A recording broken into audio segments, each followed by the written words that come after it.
what's really interesting to me about hair. It's spiritual roots, and not just in the releasing and letting go, but even think of like Samson and that hair being a point of strength.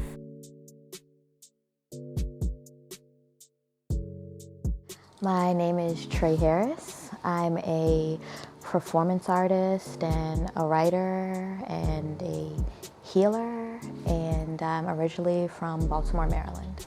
I think it was probably around junior high school when I started wanting to take agency over my hair, and that was the first time I asked my mom if I could actually wear my hair straight. I didn't know what to do with curly hair, and I hadn't seen a person in like media, like television or anything, who had hair like me. I've made this statement before because I think it's important to note, like, me wanting to straighten my hair or to wear my hair straight wasn't directly related to whiteness or an aspiration towards whiteness. It was an aspiration towards a certain black womanness. And the black womanness that it was an aspiration to was the ones that I was seeing in movies and television, like the women that were in Set It Off, or the women that were on Girlfriends, or the women that were in anything that Angela Bassett was in, or a Lynn Winfield. Like, these black women were the black women that I aspired toward, so I wanted to look like them. And they had sleek pressed out hair, honey, because they were very conservative looking black women. And I got open to other alternatives that then I started to embrace the possibilities of what my blackness could look like. And it wasn't that I desired the Angela Bassett aesthetic less, or that I frowned upon it in any way. It was just that I knew that there were alternatives now.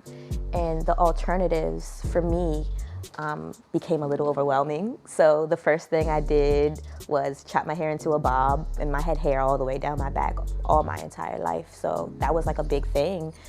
There were people saying to me, like, you know, your hair is what make you who you are. Like, that's why people kind of think you're pretty, because you have this long, big hair that goes all the way down your back, and it's like a thing that signifies you. Like, my full name is Trayana, and he'll be like, oh yeah, Trayana with the long hair. And like, that was an identifying factor. So it was important when I chopped it off that I felt like I was still attractive, and like that I was still beautiful in whatever ways that meant for me, and I did.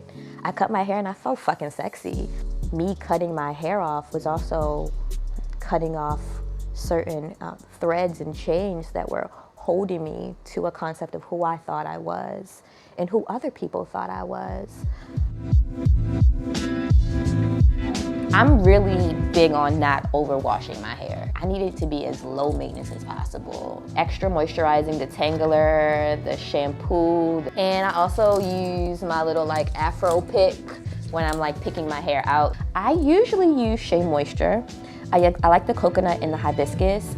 And I started using the kids version. I like an edge control brush that's like a toothbrush looking joint on the other side, and then you use the comb on the other side to spiral it, so you got that nice curve situation, so it's like wavy. There is no one who can give you advice on what you should do or shouldn't do for your hair unless they're a professional. You gotta kind of do it on your own journey and figure it out for yourself.